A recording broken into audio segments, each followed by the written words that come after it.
전 영감 같은 것도 없을 뿐더러 굉장히 평범한 삶을 살아온 24살 남자입니다. 그런데 어릴 적에 기묘한 경험을 한 적이 있고 그게 지금도 또렷하게 기억이 납니다. 초등학생일 무렵 저는 합기도 도장에 다녔었습니다. 도장에서는 여름마다 합숙훈련을 빙자한 캠핑을 가곤 했습니다. 한 20명 정도 갔는데 전부 초등학생들이었어요. 저는 그중 유일한 6학년이라 아이들이 저에게 많이 의지를 했었죠. 그 외에도 대학생 형 누나 둘이 관장님을 도와 합숙훈련을 진행했습니다. 정신교육 같은 것도 받고 훈련도 받고 그랬습니다. 솔직히 10년이 지난 일이라 훈련 내용은 잘 기억이 나질 않네요. 하지만 마지막 날 밤에 일어난 사건은 지금도 생생하게 기억이 납니다. 서울로 돌아오기 바로 전날 밤이었습니다. 마지막 하이라이트로 담력 시험이 준비되어 있었죠. 합숙을 하던 곳이 워낙 교회여서 그랬는지 차를 타고 조금 이동했습니다. 산비탈에 크게 느려진 공동묘지가 있더라고요. 그곳이 담력 시험의 장소였죠. 길은 외길이고 좌측으로는 경사진 절벽, 우측으로는 묘지들이 있는 곳을 오르는 게 목표였습니다. 걸어서 끝까지는 한 10분 정도 걸린다고 했죠. 우리는 2명씩 한 조로 5분 간격을 두고 출발했습니다. 저는 친한 동생들끼리 나름 꾀를 내어 먼저 올라간 조가 뒤에 따라올 조를 기다려 넷이서 같이 올라가자고 했습니다. 동생 둘이 먼저 출발을 했고 곧이어 출발한 저희 조와 만나는 데 성공해 그렇게 넷이서 묘지를 오르고 있었습니다.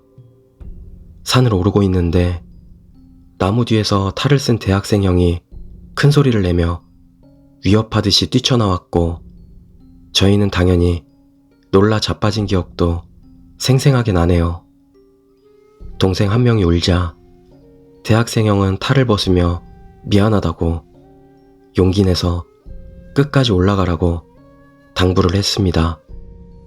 저희 넷은 손을 꼭 잡고 다시 산을 오르기 시작했죠.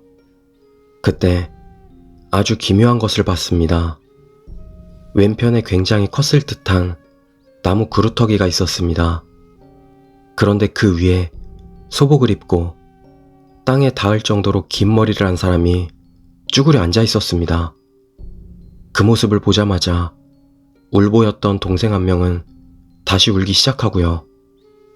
근데 정말로 이상한 게 보통 담력 시험을 할 때는 숨어 있다가 갑자기 튀어나와 놀래켜야 정상이거든요. 그런데 그 사람은 그냥 우두커니 앉아 있었습니다. 굉장히 멀리서부터 이 사람을 발견했기에 저희는 정말 기어가는 속도로 천천히 나아갔습니다. 하지만 앞뒤로 조금씩 몸을 흔들면서 앉아있는 모습이 너무 무서워 결국 어느 지점에서 발을 멈추었습니다. 거리는 꽤 가까워졌고 저는 차라리 지금이라도 소리치면서 우리를 놀래켜줬으면 싶었습니다. 그러면 오히려 더 편하게 올라가겠다는 생각에서였죠. 10걸음조차 남지 않은 아주 가까운 거리에서 저희는 더 이상 나아가지 못하고 있었습니다. 그런데 가만 들어보니 그 정적 사이로 소복을 입은 사람이 계속 뭐라고 중얼중얼대고 있었습니다. 빠르게 말하는 것도 아닌데 전혀 알아들을 수 없는 말이었어요. 용기를 내어 그 사람을 지나쳤고 저희가 지나치는 와중에도 그 자리에서 움직이지 않고 계속 몸을 앞뒤로 흔들며 중얼거리고만 있었죠. 그 사람을 지나침과 동시에 공포가 극에 달해 저희 넷은 미친 듯이 소리를 지르며 산 정상까지 달려갔습니다. 대체 누가 저런 분장을 한 건지 또 대체 왜 저러고 있던 건지 의문이 들었습니다. 끝나고 그 사람을 찾아내 마구 때려줄 생각을 하고 있었죠. 담력 시험이 끝나고 숙소 복귀를 위해 모였는데 뭔가 이상했습니다. 입구에서 저희를 올려보낸 형, 탈을 쓰고 놀래켰던 형, 정상에서 아이들을 받아주던 관장님과 함께 아이들을 받아주던 누나. 저는 당연히 남은 누나 한 명이 그 소복 입은 사람일 것이라고 생각했었습니다. 하지만 모이고 보니 그 누나는 무당들이 입을 것 같은 오색의 화려한 한복을 입고 있던 겁니다. 게다가 머리는 단발이고 얼굴에는 구미호 분장이 되어 있었죠. 저희 넷은 서로를 바라보며 엄청난 혼란을 느꼈습니다.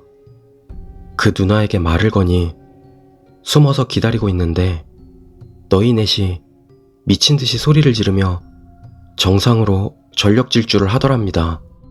그래서 놀래키러 나갈 타이밍을 놓쳤다더라고요. 즉, 저희는 탈을 쓴 형을 지나 그 누나에게 가기 전 소복 입은 무언가와 마주쳤고 거기 놀라 도망치느라 그 누나를 지나쳐버린 거죠. 저희는 소복 입은 사람 이야기를 꺼냈지만 형들과 누나들은 하나도 믿어주질 않고 비웃는 표정으로 그런 장난은 안 통한다고 말할 뿐이었습니다. 관장님에게도 그리고 다른 조 동생들에게도 물어봤지만 그런 사람을 봤다는 이는 아무도 없었습니다. 그저 놀리지 마라. 그런 이야기 해봐야 하나도 안 무섭다. 그런 장난 쳐봤자다. 결국 저희 넷만 거짓말쟁이가 되었죠. 10년, 정확히는 11년이 지난 일이지만 그날 그 상황만은 지금까지도 기억이 납니다. 대체 뭐였을까요? 그 사람은 차라리 사람이었으면 좋겠네요. 만약 사람이 아니었다면.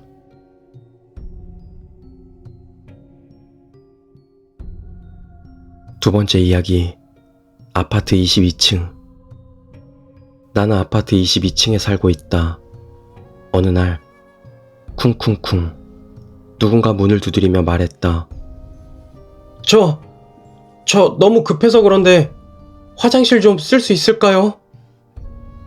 다급한 목소리에 열어줄 뻔했지만 나는 무언가 이상한 점을 느껴서 결국 문을 열어주지 않았다. 화장실이 정말 급하다면서 왜 굳이 22층까지 올라왔을까?